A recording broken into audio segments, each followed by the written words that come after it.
everybody. It is a cozy, cloudy, rainy day here. I've just finished a cup of cacao with some cinnamon, sea salt, and blue lotus, and I am so excited for this conversation. I was running around with joy, getting ready and just eager to begin talking about this subject today because there's so much to say and we're just gonna get right into it. So get cozy, maybe pause and make yourself some cacao if you have some. Open up your heart and ingest this food of the gods, as I have recently learned that it translates to, which is so interesting, and we're going to touch on that later in the episode. Where to begin talking about experiencing oneness and ourselves as oneness? Let's start with where we are today, where we find ourselves today in specifically in this Western world, but in this modern context. We are so isolated from each other, from ourselves, from nature, from our truth. There's a quote on the Reself website about conscious living as the norm on the homepage. The common suffering is the alienation from oneself, from one's fellow man, and from nature. The awareness that life runs out of one's hand like sand, and that one will die without having lived, that one lives in the midst of plenty and yet is joyless. Erich Fromm. This quote encapsulates the sentiment of the nature of our existence today, the nature of existence in this modern world, and that common suffering that we have as a result.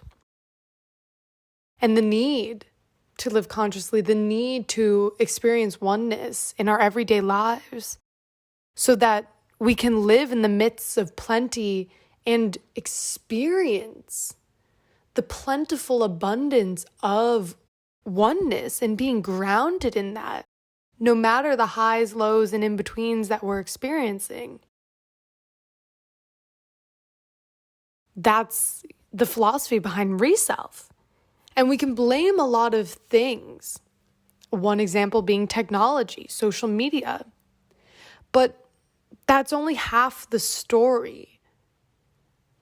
Taking accountability in that equation necessitates that we understand that these are tools we have built without a mass scale of living consciously, and the result is where we currently are. Without that foundation, this is kind of what happens. We as humans are tool builders. Technology is a tool. We just have to develop our relationship with it more consciously and intentionally and align it with oneness. And to do so, that requires that we individually experience oneness. Now, it doesn't just mean for technology, it means for everything, for every single element of our society, and for every single element of our lives as individuals, as the foundation of that society. Without that, that is how we get into messy situations, into collective suffering, into epidemics of mental illness that we are experiencing. And the truth is that our modern times are inviting us to raise our consciousness. They're calling us to do so. They are driving us to evolve human consciousness one person at a time. That's how it's done. And the reality is, we already have the path and tools from the intersection of diverse philosophies, sciences, and practices. That's why Reself exists, because we provide that path to learn and integrate at that intersection those necessities to live consciously in your authentic way. Delivering it to you in the most digestible, easeful, and actionable way, making such a profound difference in our lives. I spoke about this on the Here We Are podcast. If you want to dive into that conversation and into this context a little deeper, the link is in the description. Now, when it comes to oneness, right? That's the foundation right there. That's the why. I presented at a philosophy conference on this subject and was subsequently invited back the next year to present further on the topic and research, which was unfortunately canceled due to COVID, about the intersection of physics and Eastern philosophies as understandings of states of consciousness as manifestations of transcendental knowledge. What does that actually mean? What does that jumble of words really mean? It means our ability to experience the level of consciousness that is oneness is the manifestation of knowledge beyond a sort of intuitive, innate knowledge within. Why? Because we come from oneness. I use this great example that Alan Watts has given in one of his lectures. When you throw an ink bottle at the wall and you see at the fringes of the splatter, it looks separate from the center. But it's not, because it is still the ink splatter. It is still one, even though it appears to be separate. That's us. That's humans.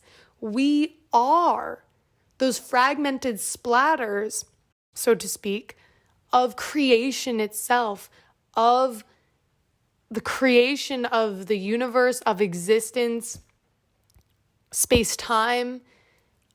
Everything that has evolved to this very moment, we are the continuation of that evolution. We are not separate from it. We are one with it. We are it. Which is to say that we have an innate knowledge of that oneness within our beings and our ability to have physical experiences of oneness, even through our very limited senses, demonstrates the truth of that innate knowledge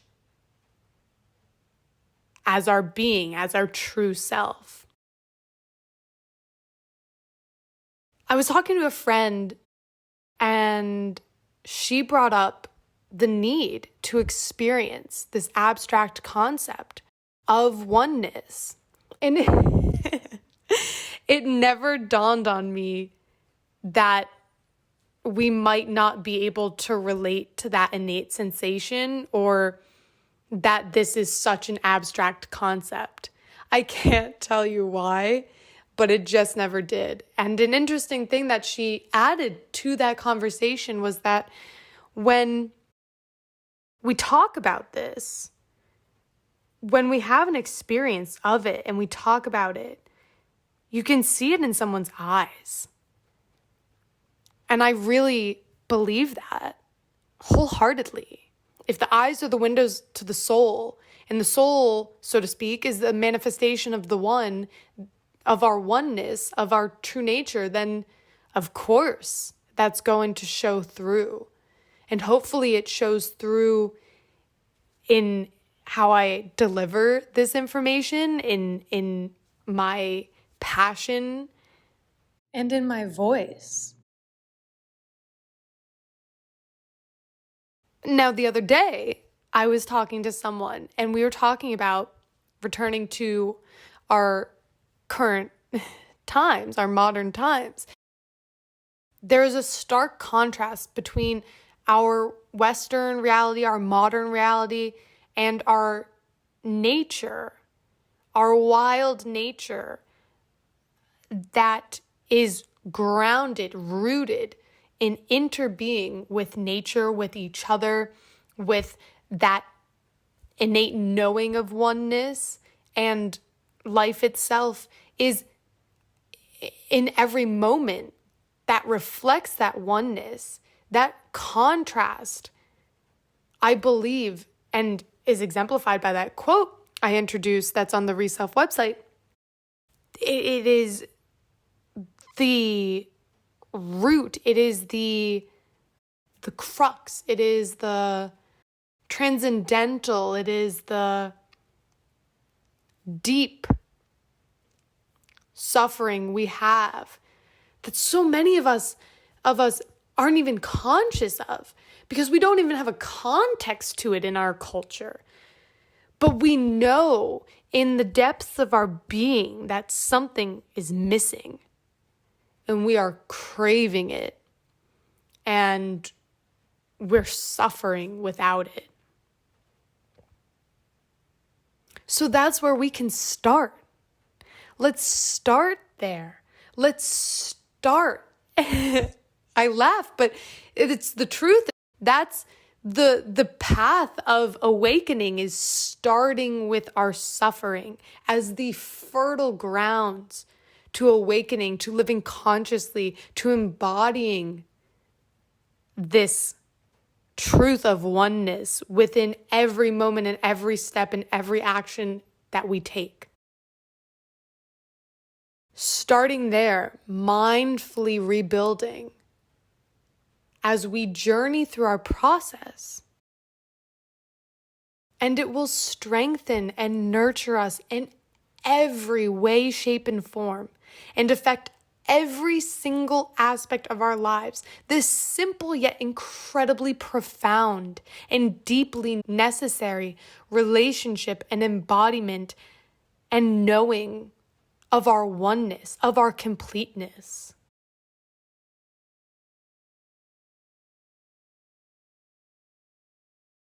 So, oneness, what the hell is it? It's often associated with the mystical, the spiritual, the transcendent. As I referred to it earlier, a manifestation of transcendental knowledge. As we just discussed, is pictured by that imagery of the ink blot, and as demonstrated by physics, quantum physics, subatomic particles, all that jazz. The reality is oneness is our true nature. So many philosophies, spiritual traditions, religious philosophies speak to this. It is the illusion of separateness, of me as this ink splatter, thinking that I am a isolated ink splatter rather than part of this huge, grander, connected entity, keeps us from knowing our true nature as one. We believe we are separate. The illusion is so strong and so convincing that it's like putting up blinders and further isolating ourselves, from our deep nature, from each other, from nature. from other beings.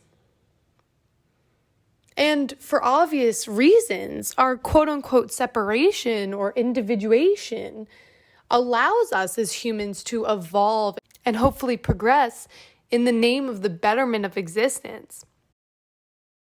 We talked about this in the ego episode, linked in the description. The ego serves a purpose. It serves a survival function. It allows us to do things and be driven to do them. There's a survival element to the ego, to the conviction of separation, so to speak. And individuation is such an interesting word to use when we talk about this, because when we look at individuation from the perspective of Jungian psychology, that is the process by which we actualize our full human development, merging the conscious with the unconscious, which includes the philosophical, mystical, and spiritual aspects of us as human beings. There's an article linked in the description if you're curious to learn more about this, which is deeply rooted in oneness. To have that process be the path and essential, the necessity to actually fully develop as a human is a profound iteration. And as much as Buddhist psychology, returning again to separation, reminds us, it is the illusion of separation that causes us to suffer. So if we marry that with the Jungian perspective of individuation that we just talked about there, this essential process of our human development and actualization as a full being, which up until this moment of contemplating what that might actually mean and look like is profoundly more expansive. That's how we actualize our limitless potential. That's how that becomes an actual reality. Because to merge our consciousness, the conscious with the unconscious, the deep elements of the psyche and soul of us as individuals, which includes the philosophical, mystical, and spiritual, is to tap into us, that oneness that transcends space, times, the limit of sensual perceptions. It's profound. And it is the lack of steeping ourselves fully within that truth, fully within our truth, fully developing that keeps us from actualizing and experiencing the opposite of illusion, which is wisdom, understanding, clear vision. And just imagine for a moment what your life might be like, what our collective life might be like if that were the case. How our actions would change profoundly, how our societies would change profoundly. That's the reality of evolving human consciousness one person at a time.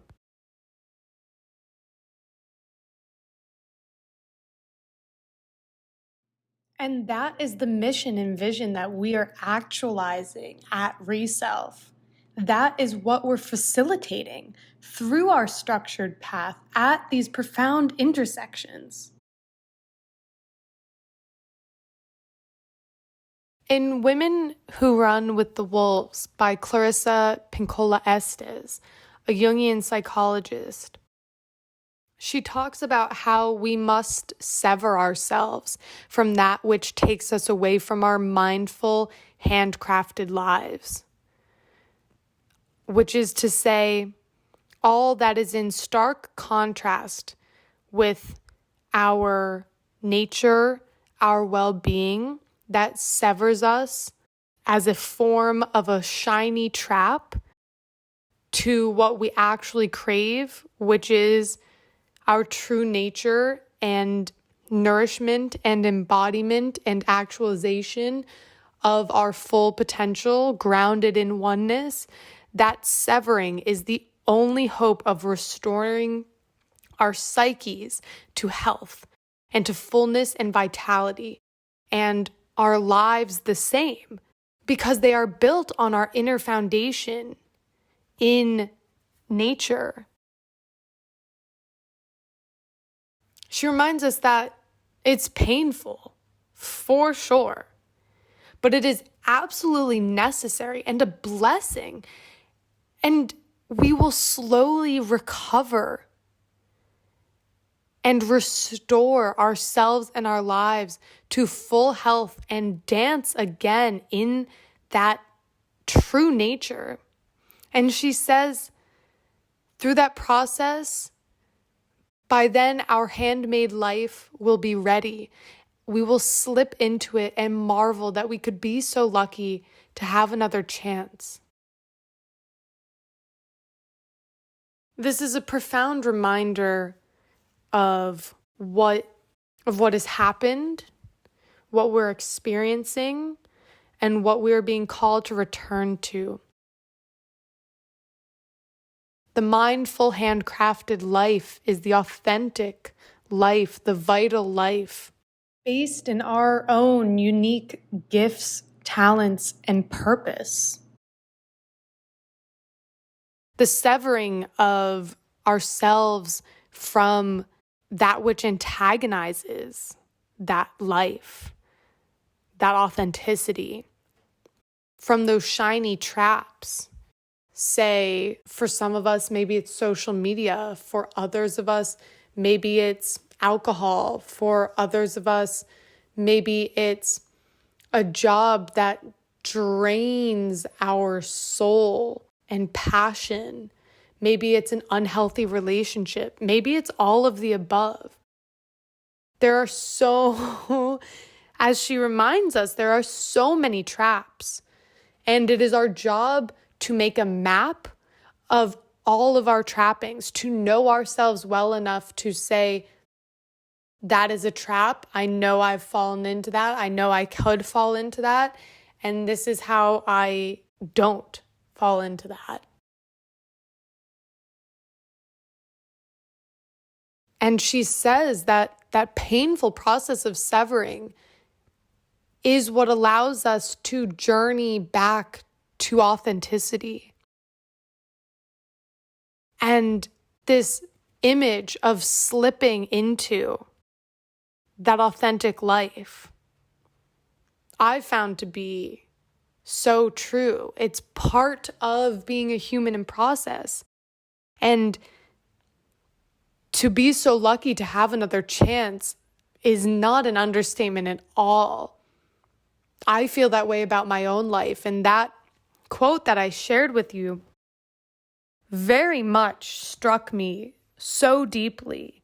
It brought me to tears when I first read it.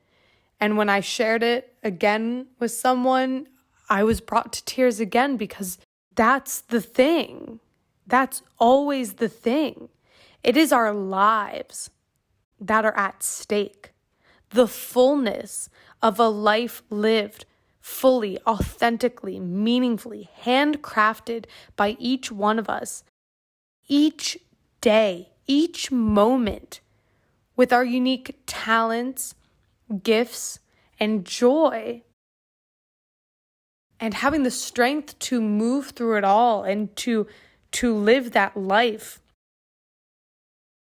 And to have the chance to, if like me and many of us, you have been brought down a path that is the opposite of that, which so many of us have, which are that stark contrast that we touched on earlier, is a sort of epitome of that antagonization.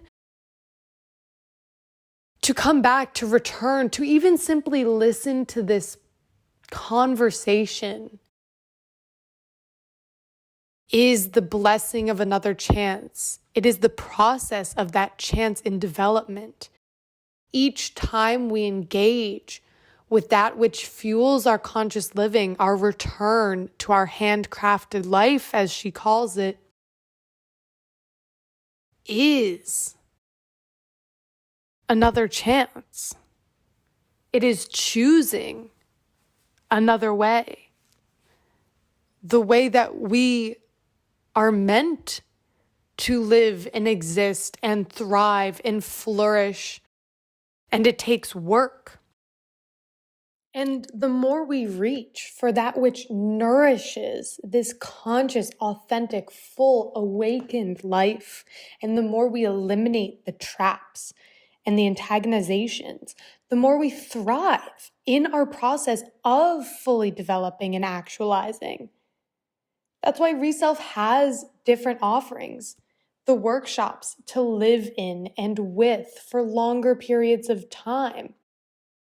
Recalibrate to check in with ourselves at the start and end of every month or cycle. And conversations to nourish our soul and add fuel to our journey consistently. In totality, acting as synergistic nourishment, making for and feeding vitality and our conscious, authentic, awakened life embodied as our way of being in our DNA. It's a process, one that we have to nurture. And that is the fuel to experiencing our true nature, this oneness. It's the foundation. That's why we talk about nourishing our inner foundation of well-being, because if that foundation isn't strong, we cannot build upward. Reself is the nourishment of our inner foundation at each essential level, mind, body, soul, nourishing our wholeness, all four of those elements, and the aspects of them for awakened, authentic, conscious living.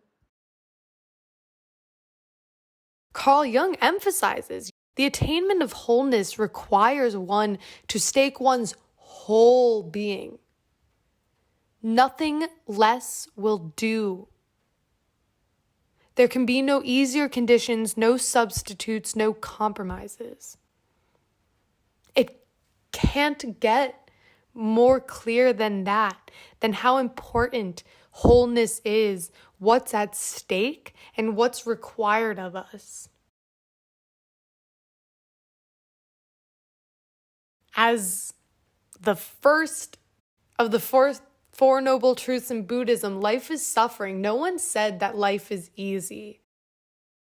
The choice is, do we suffer mindlessly with surrendering to what is or what we might have fallen into? Or do we choose to pause and build strength and fuel another way, the way of living consciously, of awakening, of authenticity, vitality, fullness in every moment? Whether in that moment we are crying and suffering, or whether in that moment we are rejoicing and dancing, in each and all, strongly rooted in our true nature of oneness. The work is to do the work. The process of individuation is the process of being a human that we need to be reminded of.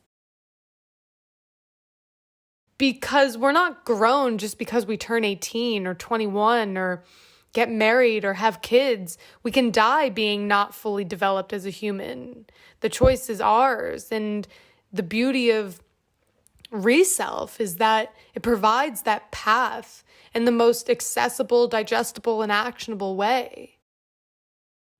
And it's the paradox of our modern times because this information, this path, has never been more accessible on such a mass scale.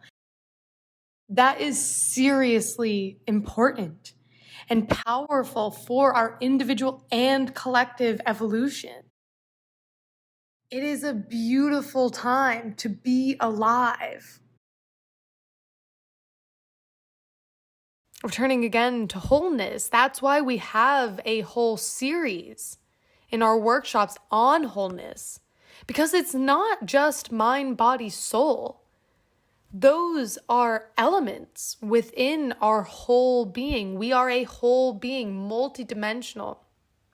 And being whole is what is required of us on our journeys for joy and for flourishing and for fully actualizing, for embodying oneness, right? I laugh because how can we be one if we are made of all these multiple elements? We need the container. We need the understanding that within all these elements, mind, body, soul, within the psyche, all these different layers, it is we, the whole,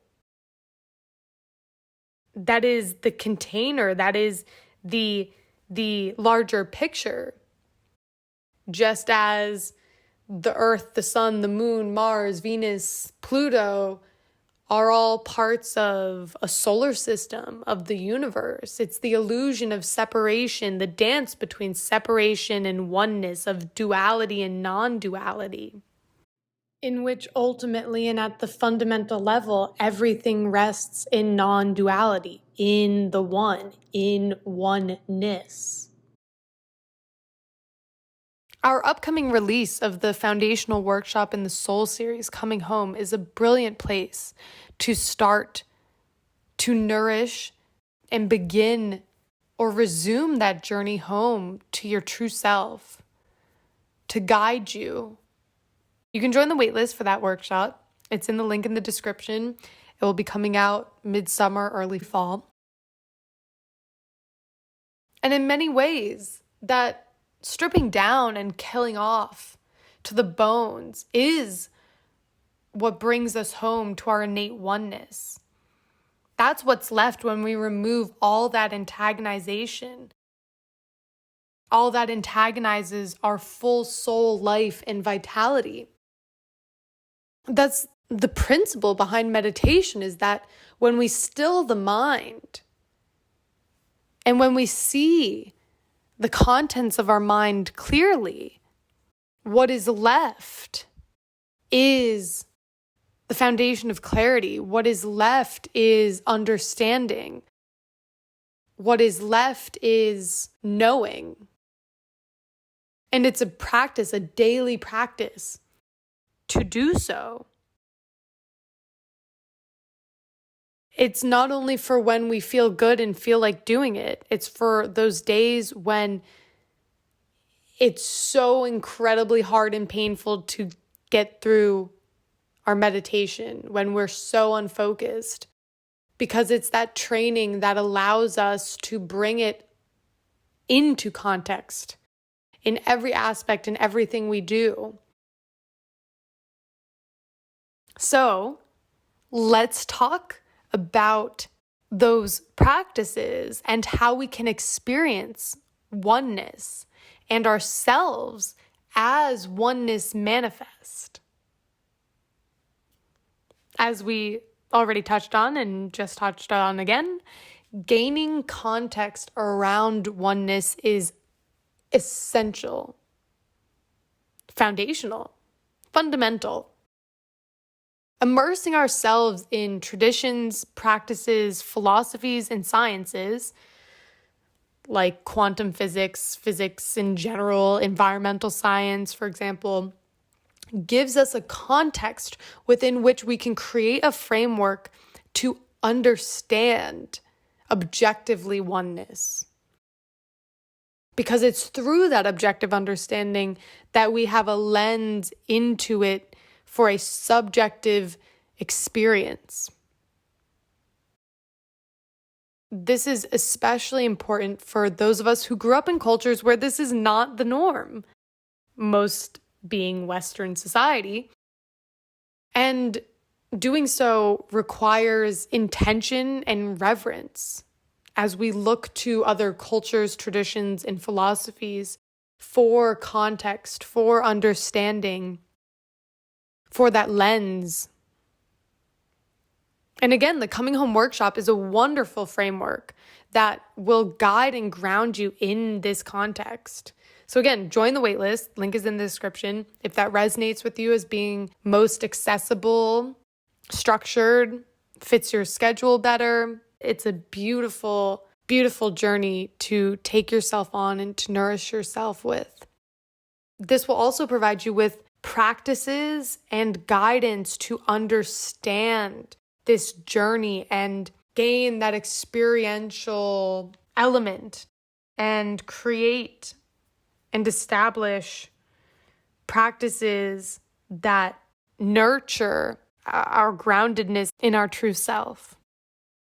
So that's context. Nature. Nature is a lovely reminder of our deep connection and home. Sitting in silence and full presence within and with nature is a simple, accessible, profound way to connect with oneness. Because without nature, we wouldn't exist. We couldn't exist. And we have a deep symbiotic relationship, our human evolution and natural evolution, the evolution of the natural world. We are part of it. So this practice of, again, to use such a potent image, steeping ourselves in nature, reawakens us to our true home. The beautiful complexity of which we are inherently and inseparably a part of. Maybe it's sitting under a tree or looking up at the sky and seeing the natural world so clearly for the first time. Those layers of interconnection, of interworking that facilitate and nurture life on earth. And in doing so, in connecting in that way, we are filled with openness, wonder, and appreciation that moves us in the depths of our being. As we said in our Earth Day email, we look out at a wild landscape, and a deep part of our being, our ancestral being, remembers this landscape, this world, is my glorious home in its true, wild, natural beauty. So taking refuge in the arms of Mother Earth, our great mother, and connecting with our true home in that sense, and doing it enough, it becomes a part of our daily experience. We establish a relationship with that which we are a part of, that we often consider ourselves separate from, especially in our modern times and society, that brings us home to that oneness, removing us from the illusion of separation, returning us to our interconnection. Slowing down enough to acknowledge each tree, each plant, each creature as a living being just like us, from the same source of oneness as us with a different experience of life here on earth. Making time to intentionally connect in this way with nature, with this different expression of consciousness, which is our same foundation. And it becomes part of our daily perspective. And it starts with just mindful moments of slowing down, connecting consciously and actively with the nature around us. As Thich Nhat Hanh shares in The Other Shore, telling a story of his deep contemplation he shared in connecting with a falling leaf from a tree, watching it, observing it, being with it. He realized he saw life in the leaf. And then he thought how that applies to him. And it is life in him, capital L life. And that's what we're saying when we say oneness. It is not I, separate, ego, Lydia. It is life, capital L life in Lydia. That is the one manifest in me, as me. And you can fill in and substitute the word one for whatever you might use to contextualize a higher perspective or a higher power, so to speak. The universe, source, capital C, creation, God, Allah, Brahman, Nirvana, so many words, and we're all just saying the same thing. Okay, adding on to nature. Plant medicines. Creating daily rituals to commune with herbs and plants through teas, tinctures, cooking, however you might prefer and enjoy to ingest them. And in this context, it's important to note that plant medicine doesn't equal psychedelics. It's like a square is always a rectangle, but a rectangle is not always a square. I hope I'm saying that right, but I think you get the point. Plant medicine doesn't always equal psychedelics. Psychedelics are a part of plant medicine. As Caitlin reminded us in our episode on herbalism, which linked in the description, so many of our medicines in the modern world are derived from plants. Tylenol being a great example. If I remember correctly, Tylenol or aspirin is derived from a tree bark.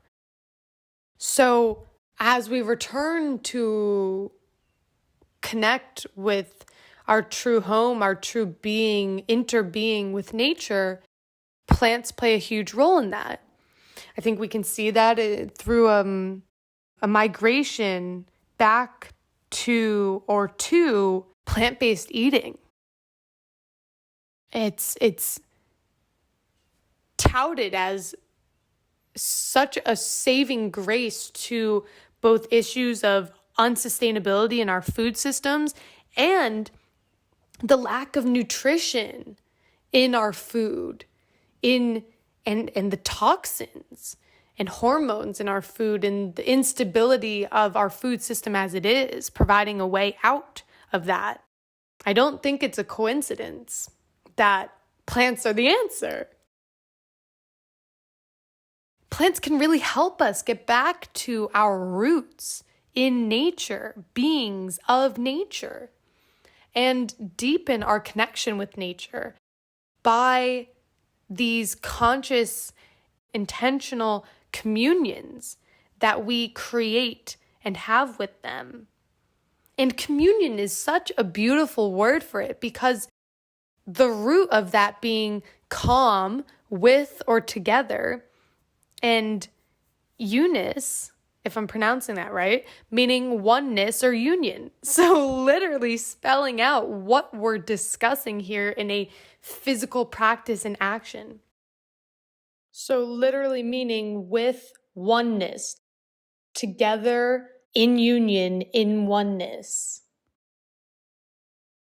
And the power of creating ritual around it is to say that, for example, having a cup of cacao, sitting with that plant, mindfully breathing with it, having a context around its traditional use, its medicinal benefits, and communing with the consciousness of that plant mindfully. And that can take all of 5 minutes. It's the same thing as tea, right?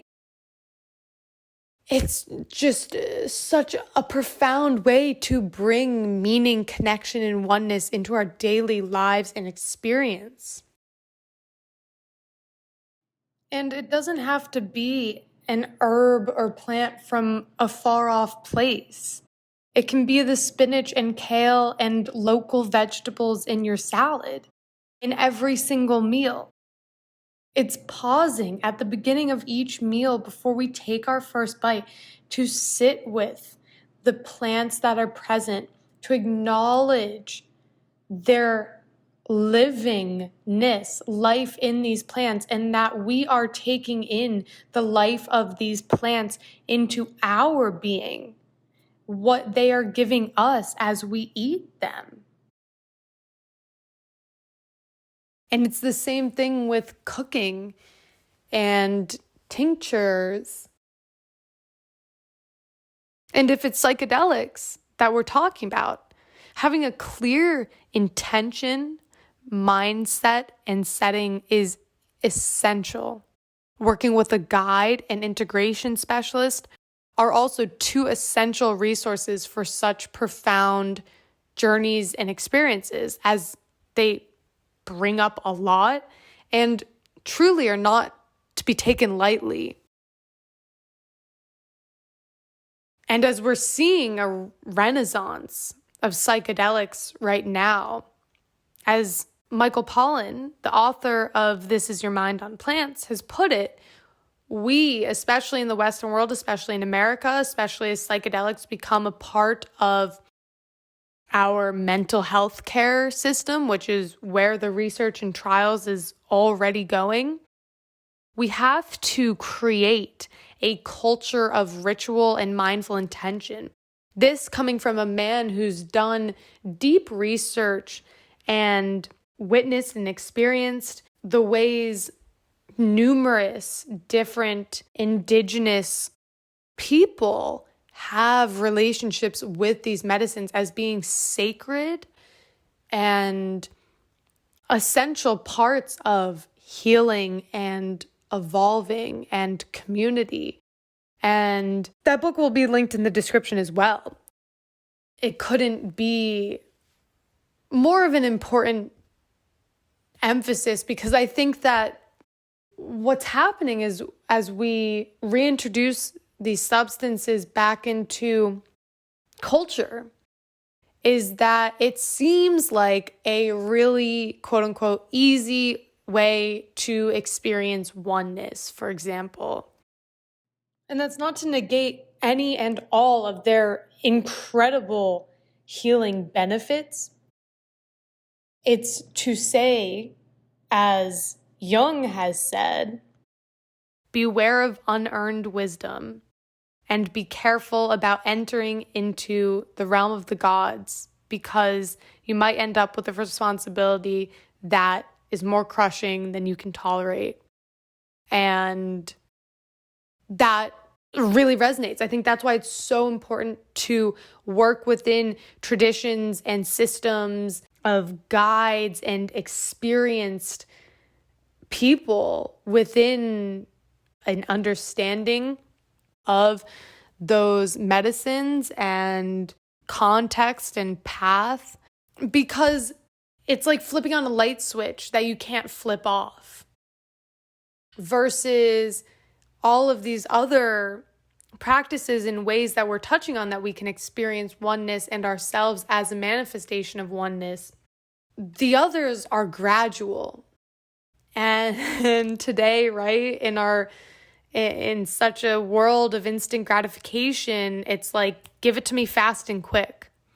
But there is such beauty and grace and that truth of earned wisdom as we grow in process through the suffering, in the gradual building and ebb and flow and give and take of taking our time and taking it slowly and establishing that relationship.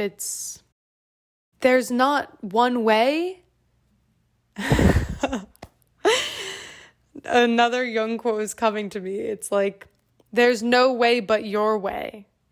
And that's the truth. That's what it is here. And we'll touch on that after we finish going over some of these examples of how to have this experience and establish this experience as part of our everyday experience.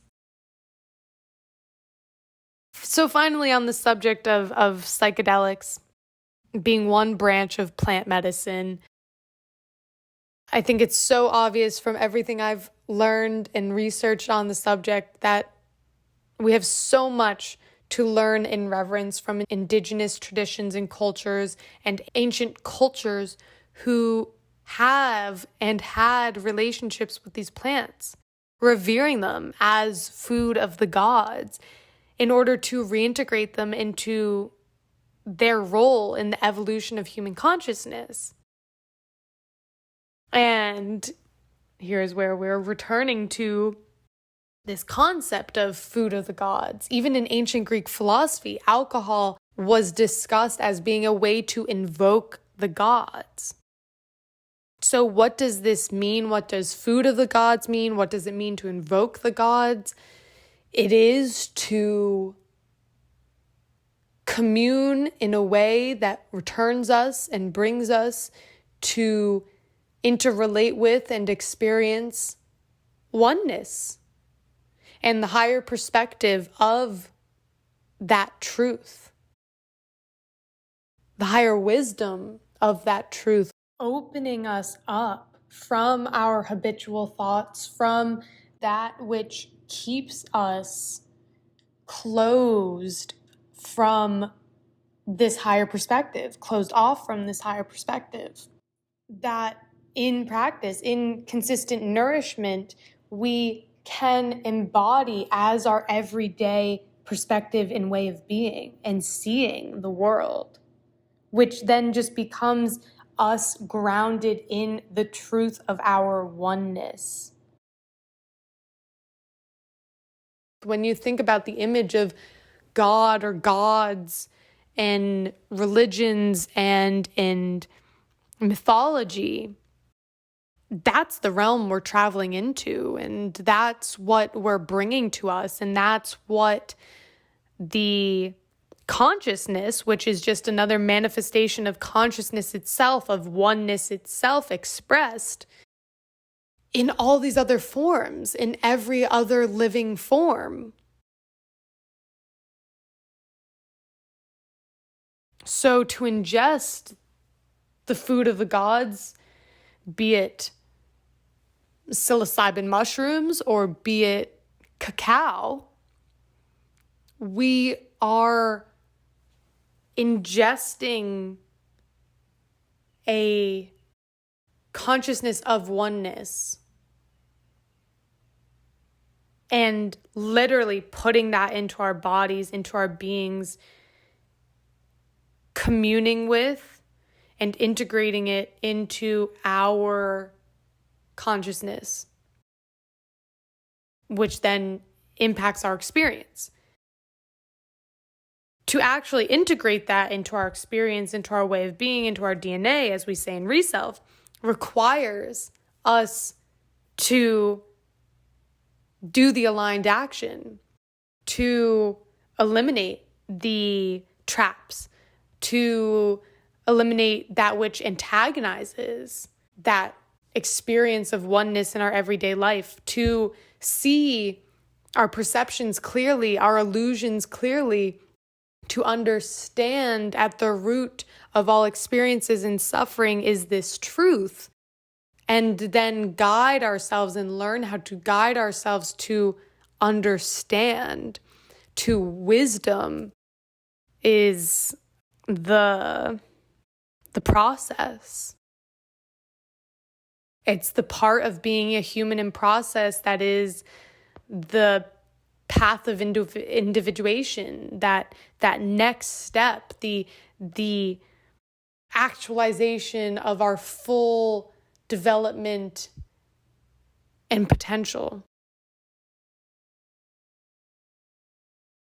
It's the path of being human, as we talked about in our conversations on being a human in process.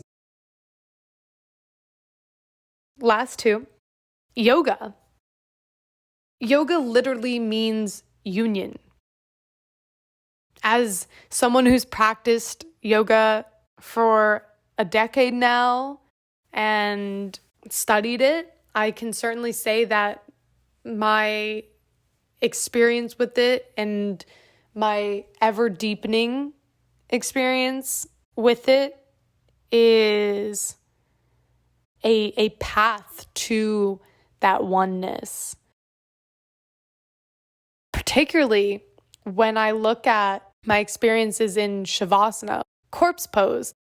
I learned in my teacher training that Shavasana is the peak pose. Everything we're doing is to get to, in a sense, Shavasana and have that experience, that moment. And my experience with it is incredibly profound, often connecting me to that transcendent oneness, or simply opening my being up to visions, information, downloads, if you may, if that's what you want to call them, to come into my consciousness, my awareness, my experience, going into different states of consciousness. It is a system by which we use all of our faculties, mind, body, and soul, in a disciplined way that leads us to union. Asanas, or the postures, are only one of the 8 pieces or limbs of yoga, which is almost exclusively what is conventionally thought of as quote-unquote yoga in America and the West, which just goes to emphasize the context piece. That's why it's so essential to build context. That's why Reself provides that context, that intersection of diverse philosophies and sciences through relearn and through redo and the practices in the workshop, because we need that context, because it's the context that makes it rich. That wisdom is fuel for us on our journeys, in our process. We need to know. And so many of us crave knowing in that way. We are seekers of wisdom, knowledge, truth. It's a practice, which is so important to emphasize, because these things take time. That's what we were just talking about.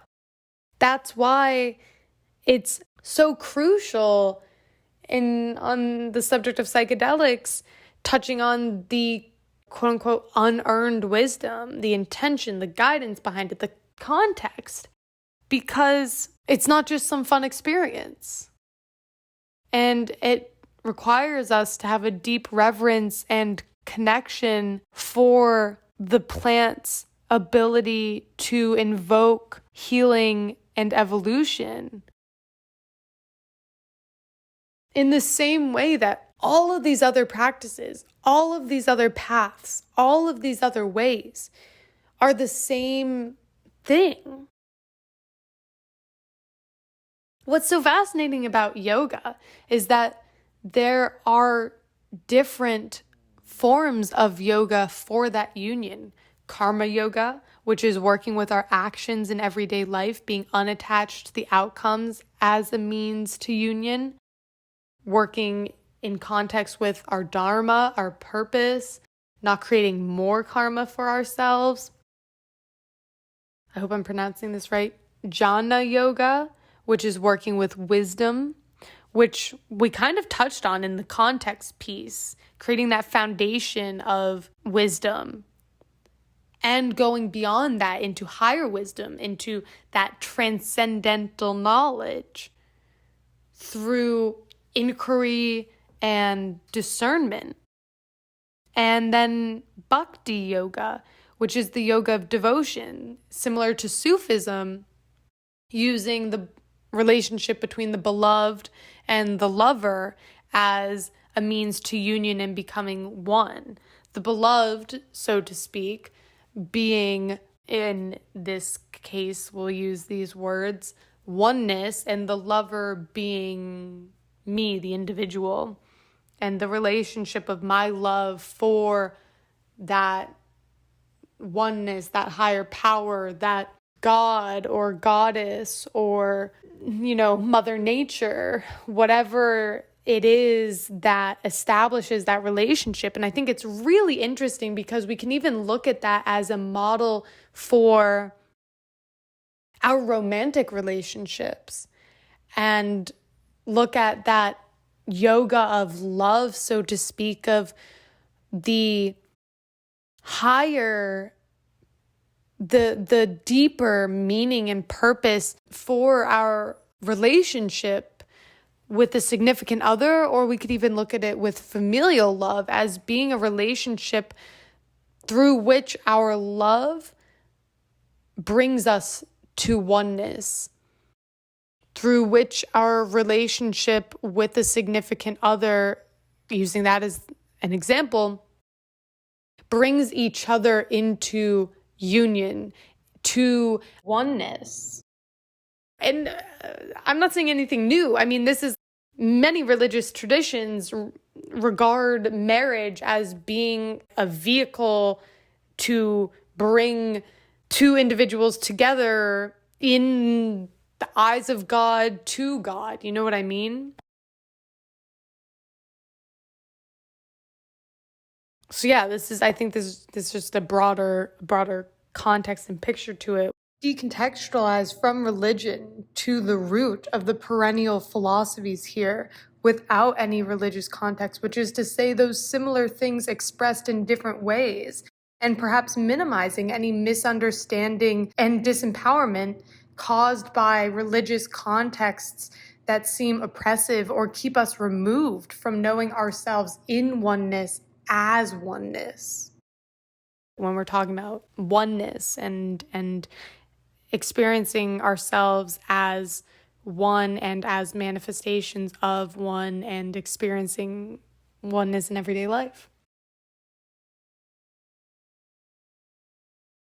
Finally, we can use everything. We can use everything in our experience, the quote unquote good, the quote unquote bad, the person we hate, the person we love most. We can see it all as a mirror, as different elements of ourselves, as a path to oneness and to that experience. So ultimately, it really depends on what calls us, what interests us, and what we're curious about, what resonates with us. And where we're at in our lives, what we've experienced up until this moment, what knowledge we might need to gain.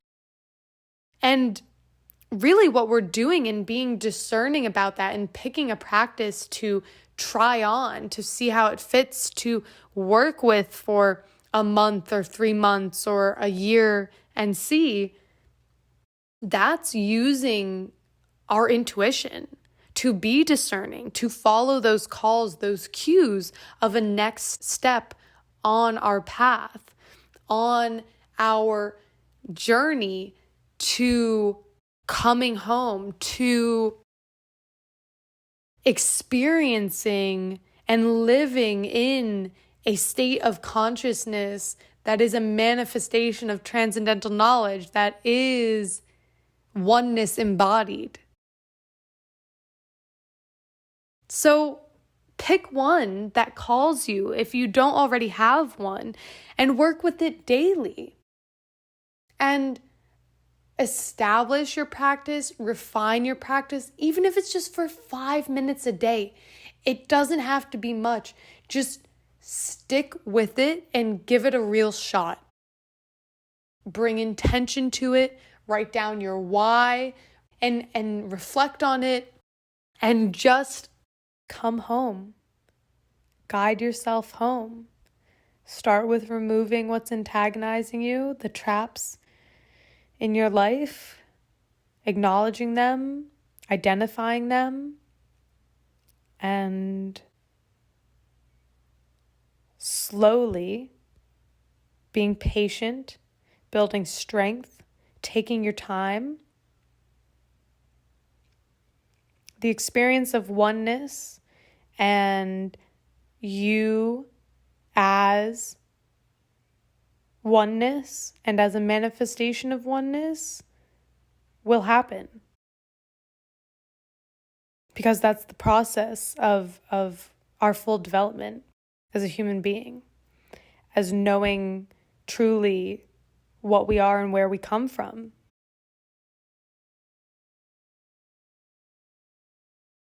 I hope you enjoyed this conversation as much as I did having it. If you have any questions, comments, thoughts on this subject, send us an email. Continue the conversation. Email us at info@reself.me and let us know your thoughts, your experience, questions, comments. I'll answer them in the next episode. This is a conversation. This is a dialogue. So chat us up. If you enjoyed these conversations, consider donating to support the podcast, to support our ability to bring more episodes to you, to nourish you. Recalibrate is going to be a really great resource in working with this, anywhere from our issue on the shadow to spaciousness and presence. I think those are 3 really great resources to call on. Recalibrate comes in a monthly subscription, so you can get those issues at a discounted price. Or just try out the guided meditations to get a taste. And the mindset workshop is really going to help you and set up that foundation within your thoughts and your awareness to experience oneness and to align with oneness.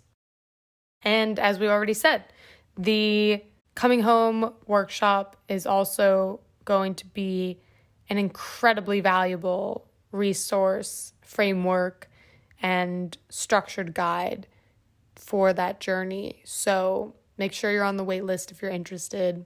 Again, coming out midsummer, early fall. Thank you for nourishing yourself with this conversation. Thank you for holding this space for me.